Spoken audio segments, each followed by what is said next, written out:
उद्धव शतक जगन्नाथ दास रत्नाकर की प्रसिद्ध रचना है, जिसके माध्यम से भ्रमर गीत परंपरा को आगे बढ़ाते हुए रत्नाकर ने ब्रज भाषा में बहुत सुंदर अभिव्यक्ति दी है। इनकी गोपियाँ बहुत तार्किक ढंग से अपनी बात कहती है। उद्धव को श्री कृष्ण मथुरा से ब्रज भेजते हैं गोपियों को समझाने के लिए, और उसका कारण है वह है उद्धव को अपने ज्ञान पर बहुत गर्व था। वह प्रेम को, भक्ति को, इन्हें सभी को व्यर्थ समझते थे। ऐसी स्थिति में प्रेम क्या है, प्रेम को उद्धव को समझाना चाहते हैं श्री कृष्ण, और उसकी पूर्ति हेतु उन्हें गोपियों को समझाने के लिए ब्रज में भेजते हैं। उद्धव जब ब्रज में जाते हैं तो बड़े ज्ञान से भरे हुए हैं, पर रास्ते में ही उनका ज्ञान गर्व समाप्त होता चला जाता है। जब वह ब्रज की भूमि पर पहुंचते हैं तो वहां पर उनके मन में ज्ञान की भावना समाप्त होकर भूमि के प्रभाव से प्रेम की भावना का आविर्भाव होता है। जब गोपियों को पता चलता है कि कृष्ण के मित्र आए हैं, संदेश लेकर आए हैं, तो प्रत्येक गोपी अत्यंत उत्सुकता से अपने प्रति कृष्ण के संदेश को जानने का प्रयास करती है। यह सब अपने पद्यों में उन्होंने अभिव्यक्ति दी है, जिसे हमने पिछले पद्य की व्याख्या में समझने का प्रयास किया है। हम उसी प्रसंग को आगे बढ़ाते हैं। यहाँ पर सबसे पहले हम पद को देखते हैं, उसके बाद उसकी व्याख्या में आगे बढ़ेंगे। कौन किससे कहता है, क्या कहता है, इस सब पर हम बाद में चर्चा करेंगे। पद देखिए, पंच तत्व में जो सच्चिदानंद की सत्ता सो तो हम तुम उनमें समान ही समोई है। कहे रत्नाकर विभूति पंचभूत हूँ की एक ही सी सकल प्रभु तनि में पोई है। माया के प्रपंच ही सो भासत प्रभेद सबे कांच फलकनि जो अनेक एक सोई है। देखो भ्रम पटल उघारी ज्ञान आखिन सो कान सब ही में कान ही में सब कोई है। श्री कृष्ण के दूत उद्धव ब्रज पहुंच चुके हैं, गोपियों से मिल चुके हैं, और वहां पर गोपियों की स्थिति को देखने के बाद ठगे से रह जाने पर भी अब उद्धव किसी तरह अपना संदेश गोपियों को दे रहे हैं, और वे जो कुछ कहते हैं वह ब्रह्म के ज्ञान से संबंधित, ज्ञान योग से संबंधित है, उसी को वो यहाँ पर बता रहे हैं।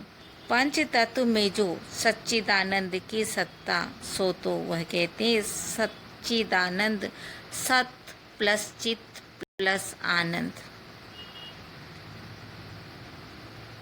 श्री कृष्ण के लिए या भगवान के लिए ये शब्द प्रयोग हुए हैं, जो सत है, चित है और हमेशा आनंद दायक है।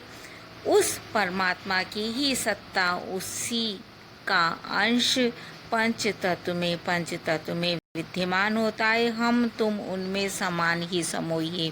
इसलिए है गोपियों, हम और तुम अर्थात हम सब उनमें, उन सच्चिदानंद में, उन परमात्मा में समान रूप से समोई है, विद्यमान है, समाई हुई है। इस तरह यहाँ पर कवि उद्धव के शब्दों में गोपियों को समझा रहे हैं कि एकमात्र सत्य तत्व है जो आनंददायक है, चित्त है, और उसी से पंच तत्व के रूप में ये सृष्टि विद्यमान है, जिसमें हम और तुम समान रूप से विद्यमान है। कहे रत्नाकर कवि कहते हैं विभूति पंचभूत हूँ की।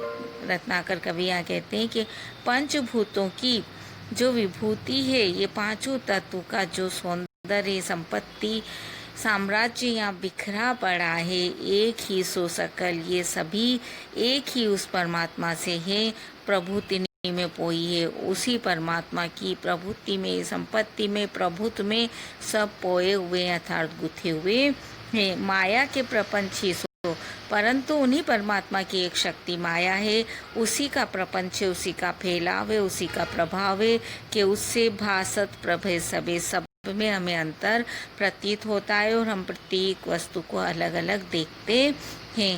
कांच फल कनि जो अनेक में सोई है, और यह बात ठीक वैसी ही है जैसे कि कांच का फलक होता है, कांच के टुकड़ों में एक ही प्रतिबिंब अनेक रूपों में दिखलाई देता है, उसी प्रकार वह परमात्मा भी सभी में अलग अलग विद्यमान दिखलाई देता है। वास्तव में वह परमात्मा एक ही है। इस तरह की वेदांत की बात को वो यहाँ अभिव्यक्त करना चाहते हैं। देखो भ्रम पटल उघाड़ी, तुम इस भ्रम के पटल को, भ्रम के पर्दे को उघाड़ी कर अर्थात उघाड़ कर हटाकर देखो।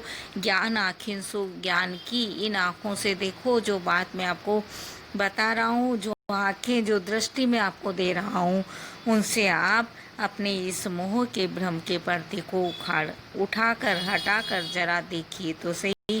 कान सभी में जिस श्री कृष्ण को आप अपने से दूर मान रही हैं, वह श्री कृष्ण सभी में है, सबके अंदर विद्यमान है। कान ही में सब कोई और कृष्ण में ही सब कोई समाया हुआ है, अर्थात कृष्ण पूर्ण ब्रह्म है। इस बात को समझो। और उन कृष्ण के अंदर ही यह सारी सृष्टि विद्यमान है, और सारी सृष्टि के कण कण में, जड़ चेतन में, सब में वह कृष्ण ही विद्यमान है। जब वह परमात्मा हर किसी में विद्यमान है, उसी परमात्मा का प्रपंच, उसी का फैलाव, उसी की समृद्धि, उसी का साम्राज्य इस संपूर्ण प्रपंच के रूप में, संसार के रूप में दिखलाई देता है, तो फिर वियोग का तो कोई सवाल ही नहीं उठता। इस बात को मानकर तुम्हें अपने मोह की भावना को समाप्त कर देना चाहिए। यह बात उद्धव गोपियों को समझाने का यहाँ प्रयास कर रहे हैं। वेदांत के अंतर्गत जो बात कही गई है कि परमात्मा एक है, उसी ने अपने एक अंश को आत्मा के रूप में अलग किया है, और उसी की एक शक्ति जो माया है, उस माया से वह अंश जब आवृत हो जाता है तो वह जीव कहलाता है। और चूँकि परमात्मा का ही वह अंश है, इसलिए वह आत्मा रूपी जीव परमात्मा रूपी अपने सर्वज्ञ से मिलने के लिए हमेशा ही बेचैन बना रहता है। यह बात इसमें अभिव्यक्त करने का प्रयास किया गया है। रामचंद्र शुक्ल ने इस बात को बड़े अच्छे शब्दों में समझाया है। यहाँ गोपियाँ भी वास्तव में आत्मा की ही प्रतीक है, वह सब इस बात को जानती है।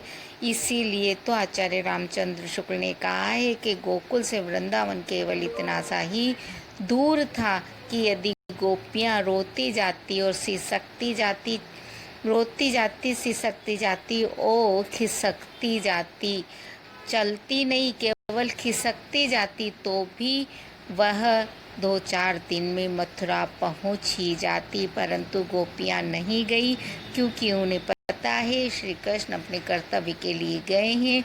प्रिय से वियोग है, पर प्रिय के पास पहुंचना नहीं है। जब तक वह नहीं चाहेंगे, जब तक परमात्मा आत्मा को अपने पास नहीं बुला लेंगे, आत्मा नहीं जाएगी। पर उनका वियोग स्वाभाविक है, इसलिए वह स्वाभाविक उस वियोग को सहन करती है और परमात्मा से मिलन की आस में बरसों जीवित रहना चाहती है। इस तरह की बात आगे के पद्यों के अंतर्गत आएगी, जिन्हें हम अगले वीडियो में धीरे धीरे जैसे जैसे कथा आगे बढ़ती जाएगी देखते चले जाएंगे। आप इस वीडियो को अपने सहपाठी मित्रों को शेयर करें और लाइक भी